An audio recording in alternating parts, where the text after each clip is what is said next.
할렐루야. 오늘 아침 함께 보실 하나님의 말씀은 신명기 19장 1절부터 7절까지의 말씀입니다.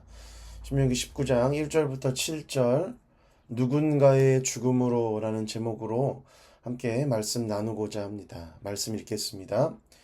내 하나님 여호와께서 이 여러 민족을 멸절하시고 내 하나님 여호와께서 그 땅을 너에게 주심으로 너가 그것을 받고 그들의 성읍과 가옥에 거주할 때에 내 하나님 여호와께서 내게 기업으로 주신 땅 가운데서 새 성읍을 너를 위하여 구별하고 내 하나님 여호와께서 내게 기업으로 주시는 땅 전체를 새 구역으로 나누어 길을 닦고 모든 살인자를 그 성읍으로 도피하게 하라.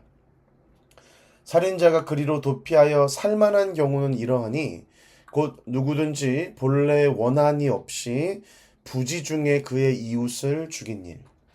가령 사람이 그 이웃과 함께 벌목하러 삼림에 들어가서 손에 도끼를 들고 벌목하려고 찍을 때에 도끼가 자루에서 빠져 그의 이웃을 맞춰 그를 죽게 함과 같은 것이라. 이런 사람은 그 성읍 중 하나로 도피하여 생명을 보존할 것이니라.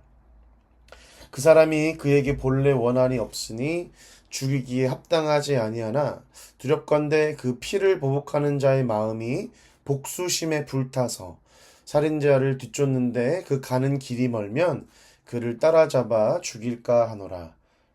그러므로 내가 너에게 명령하기를 새 성읍을 너를 위하여 구별하라 하노라. 아멘. 오늘 말씀은 모세가 가나안 땅을 정복하였을 때 하나님께서 가나안 민족들을 멸절하시고 몰아내셨을 때 너희가 이제 그 땅에 정착하기 시작할 때 무엇을 해야 되는지를 말씀하십니다. 40년간의 광야 생활을 마치고 또 전쟁의 기간을 마치고 드디어 정착을 하게 돼서 이제야 평화를 누리게 되었을 때 하나님은 참 자기 자신의 영광을 드러내셔서 야, 이제 너가 살만하지? 이제 나에게 영광을 드려라. 이제 나를 위한 성전을 지으라라고 말씀하지 않으십니다.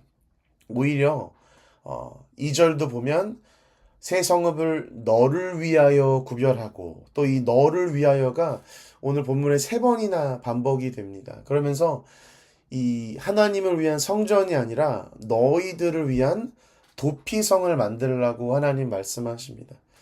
하나님이 얼마나 우리의 경배가 필요해서 우리에게 무언가를 요구하신 하나님이 아니시고 우리를 사랑하셔서 우리에게 아낌없이 주시는 하나님이심을 우리가 다시 한번 말씀으로 보게 됩니다.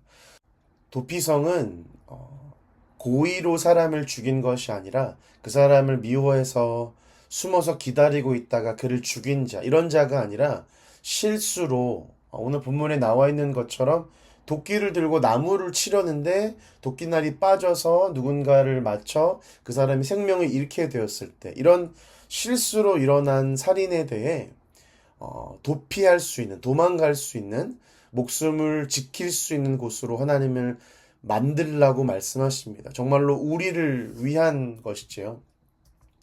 근데 생각해보면 아무리 실수라 하더라도 그 생명을 잃게 된 자의 가족은 이것으로 만족이 될까요? 아무런 보상도 없이 아무런 어떤 값을 치름 없이 그 사람이 그냥 도피하고 끝난다? 피해를 입은 사람들은 얼마나 억울하게 될까요? 만약 이대로 두신다면 하나님은 정의의 하나님이 아닐 것 같습니다. 예, 맞습니다. 그래서 하나님은 이 율법서를 계속 보게 되면 무언가 피해를 입히면 그 피해에 보상하는 것이 반드시 들어가게 됩니다. 그런데 오늘 신명기 19장 마지막 절에는 이렇게 기록되어 있거든요. 생명은 생명으로 갚아야 한다. 눈에는 눈이요, 이에는 이다라 말씀하시면서 생명은 생명으로만 값을 치를 수 있게 됩니다. 그럼 실수로 죽인 자도 생명으로 값을 치러야 하면 도피성의 존재 자체가 필요가 없어지는 것이죠. 그래서 이 민수기와 신명기에 기록되어 있는 도피성의 이 시스템을 잘 보면 이들은 떠날 수가 없더라고요. 실수로 죽인 자들도 그 도피성에 도착을 하면 거기가 그를 보호하는 곳이기도 하지만 동시에 유배지가 돼서 거기를 떠날 수가 없습니다. 고향으로 돌아갈 수도 없고요. 다른 곳으로 여행을 갈 수도 없고요. 그 도시에만 머물러야 하는 유배지가 되곤 합니다. 그러나 이것으로 또 아까 신명기 19장 마지막 절이 말하는 것처럼 생명을 빼앗은 것을 생명으로 치른다는 개념과는 맞지 않죠. 그래서 민수기 35장 25절엔 이렇게 말씀하십니다. 대제사장이 죽기까지 그 성읍에 거할 것이요. 그러니까 이 죄악도 실수라고는 하나 생명을 빼앗은 것이기 때문에 반드시 생명으로 값을 치러야 하기 때문에 대제사장의 생명이 끝날 때까지 대제사장의 생명으로 그 죄가 사하여지고 속죄됨을 보여주고 있습니다. 삼박자를 다 이루시는 것이죠. 실수를 한 사람을 보호하십니다. 그러나 그를 책임으로부터는 자유롭게 두시지 않고 유배를 시키십니다. 하지만 그 죄를 온전히 값을 치르기 위해서 생명은 생명으로 치르기 위해 대제사장의 생명이 요구됩니다. 정리하면 하나님은 우리의 실수를 가볍게 여기지는 않으십니다. 그러나 그 실수가 우리의 끝이 되도록 내버려 두지는 않으시는 것 같아요. 얼마나 놀라운 하나님이십니까? 우리의 실수를 품으시고 보호해 주시지만 정의의 하나님이시기 때문에 그 죄악의 결과를 그냥 두실 수 없는 것입니다. 무시할 수 없는 것입니다. 반드시 생명은 생명으로 값을 치르게 하시는 하나님이 보입니다. 우리에게 한번 적용해 볼까요? 로마서를 보면 의로운 자는 한 명도 없고 죄의 삭은 사망이라고 말씀하시죠.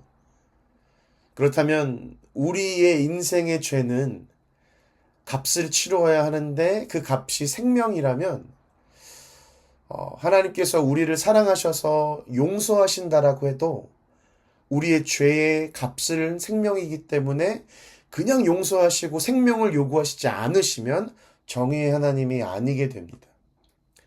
도피성으로 도망간 자에게 대제사장의 죽음이 요구되었듯이 우리 또한 예수님의 죽음 없이는 죄에 대한 정의와 심판이 이루어지지 않습니다. 근데 여기서 도피성으로 간 자들과 우리의 차이는 우리는 실수로 죄를 지은 자들이 아니라는 거죠. 우리의 욕심으로 우리의 이기적인 마음으로 남에게 상처를 주고 피해를 입힌 그런 죄악들이 가득한 우리인데 그런 우리에게도 실수가 아닌 고의로 죄를 지은 우리에게도 도피성으로 도망간 자와 동일하게 우리의 생명이 아닌 예수님의 생명으로 죄악에 대한 책임을 지게 하셨습니다. 여러분, 이게 은혜입니다. 우리는 마땅히 우리의 생명을 빼앗겨야, 마땅히 생명은 생명으로 값을 치루어야 하는데, 도피성으로 간 자들, 실수로 한 자들은 그럴 수 있다라고 치지만, 고의로, 일부러, 알면서도 우리는 그렇게 말할 수 있는 자들이 아니잖아요. 하나님 저에게도 이 도피성에 갔던 사람들과 동일한 것을 허락해 주세요라고 감히 말할 수 있는 존재가 아니잖아요. 그러나 하나님께서 우리가 받기에 합당하지 않은 것을 주시네요. 우리가 받아야 하는 것은 심판인데 심판 대신에 은혜를 주시네요. 예수 그리스도의 죽으심과 부활하심으로 우리 죄를 용서하실 뿐만 아니라 우리 죄악의 값을 치르시고 악을 심판하시고 우리를 용서하시고 자유롭게 하시는 정말로 완벽하신 하나님이십니다. 여러분 기억하십시오. 누군가의 죽음으로 누군가의 생명으로 우리는 살고 있습니다. 예수 그리스도의 생명으로 우리는 오늘도 살아가기에 우리는 은혜 아니고선 살아갈 수 있는 존재가 아닙니다. 오늘도 이 은혜를 기억하시며 하나님 앞에 나아가시는 여러분이 되기를 간절히 축복하고 바랍니다. 오늘 오늘 오후부터 청년부 수련회가 시작됩니다. 함께 예배하고 기도하며 나아갈 때 하나님의 은혜를 경험하는 귀한 시간 될 수 있도록 기도로 함께 해주시기를 부탁드립니다.